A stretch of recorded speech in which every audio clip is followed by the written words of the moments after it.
Hey, what's up, everybody? Well, Scream 6 has come and gone, and that means it's time for one thing. It is time to re-rank the Scream franchise. I'm going to be ranking this franchise from the worst all the way to the best. And I'm sorry to say, Scream 6 is definitely the worst movie in the franchise. No. It's the best movie in the franchise. Kidding again. Where does it rank? Well, let's break it down. And that being said, I'll be right back. yeah. If you like horror, hit that notification bell, smash that like button, and push that subscribe button now.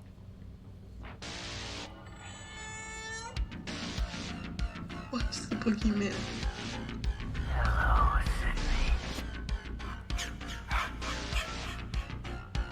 Welcome to my nightmare. We want the man who did this. Welcome to Nick Push's Horror Channel.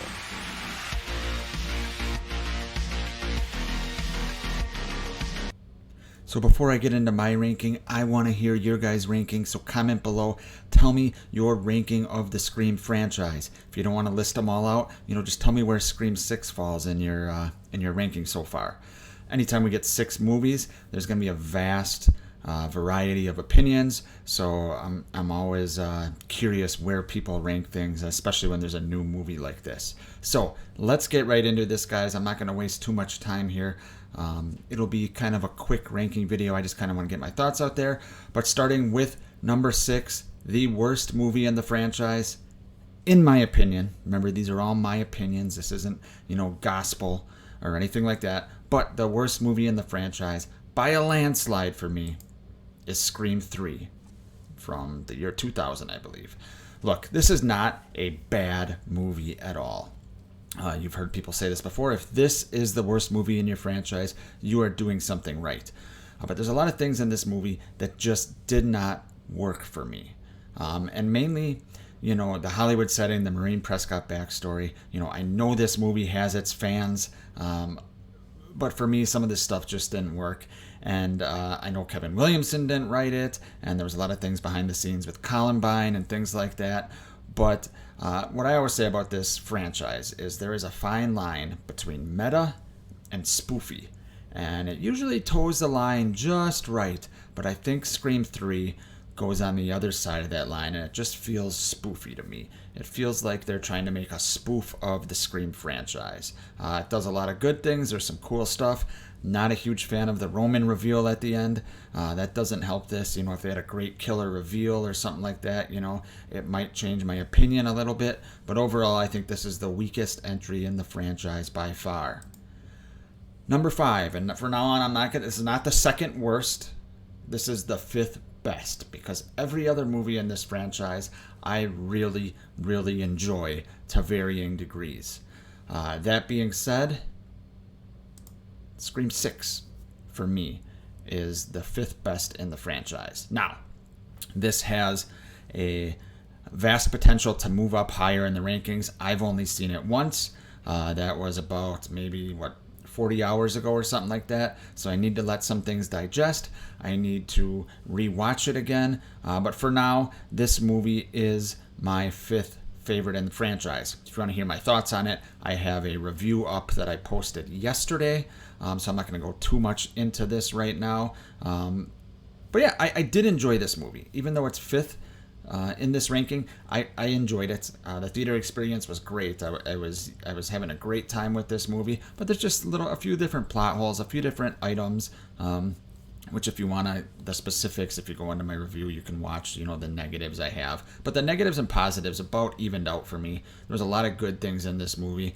But for me, at this moment in time, it is number 5. It has the potential probably to go up to 4, maybe 3, depending on, how I digest a few things. But this is certainly not a knock on this movie. I thought they did a great job. Coming in at number 4 is going to be Scream 2022, or Scream 5, whatever you want to call it. This is a very safe movie that does what it needs to do. It kind of is like Halloween 2018 if you're comparing it to the Halloween franchise. It got people back on board for Scream. It introduced new characters very well. What they did with the legacy characters, I thought was brilliant, and it worked very well as far as having them involved, but having them in the background. I thought Sam Carpenter was a fascinating character. I did not like the Billy Loomis ghost stuff. I thought that was fucking terrible. But, Jenna Ortega was great as her sister Tara. I thought there was a lot of different red herrings. Richie, kind of an obvious ghost face, but it worked. It makes sense that it'd be the boyfriend again, because this is kind of a quote-unquote reboot or requel, as they call it. Like that they had Randy's niece and nephew. A lot of great things in this. This will probably always be a middle-of-the-road sequel for me, but I thought they did a good job with it as far as moving Scream into the next generation. So, halfway through, top 3.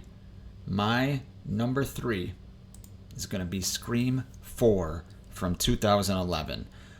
Kind of a rebootish thing too. It had been 11 years since Scream 3 ended, and this is unfortunately the last movie directed by Wes Craven, but it was nice that he could give us one more Scream movie before he unfortunately passed away in 2015. Much like much like Scream 2022, this had the legacy characters along with some new cast members, but it was a little different because Sidney and Gail and Dewey, they weren't as old as they were in 2022, so they were more involved in this. I thought going back to Woodsboro was smart. A lot of fan favorite characters here like Kirby and Jill Roberts I thought was an excellent Ghostface. She was fucking batshit crazy. A big fan of Scream 4. Depending on the day, it can actually jump up to my number 2 spot on the ranking, but for now, it is at number 3. My second best in the franchise, in my opinion, is a movie that was rushed into production, and that was Scream 2 from 1997. This movie just works for me. I love the college setting. I like that they used it to talk about sequels and things like that. I can't believe this movie was rushed because I think it's so well done. Mrs. Loomis is a great ghost face.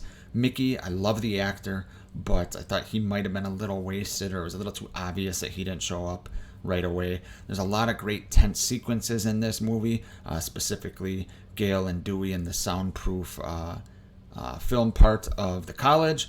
And the third act is pretty decent. You get Cotton Weary with a big part in this movie, and he is my favorite character in this franchise. I think he's fantastic, and it's unfortunate that they killed him at the beginning of Scream 3. But yeah, a big fan of Scream 2, but there can only be number 1, and the one that started it all, Scream from 1996. It changed horror as we know it. What can I say that hasn't been said about Scream? It is a classic. It is one of the best horror movies of all time. It may have, and I probably don't even need to say may have at this point, but the best opening kill in any horror movie ever. I think it is absolutely a classic for a reason, and like I said, it changed horror. So Scream 1996, for me, it'll always be the best in this franchise. It would take something truly absurdly spectacular to knock it out of that top slot. So yeah, that is my ranking of the Scream franchise. I'm going to have a lot more ranking videos of this franchise coming. We're going to rank the opening scenes. We're going to rank the ghost faces. Any other rankings you guys want to see, comment down below. Thanks for watching, and I will see you guys next time.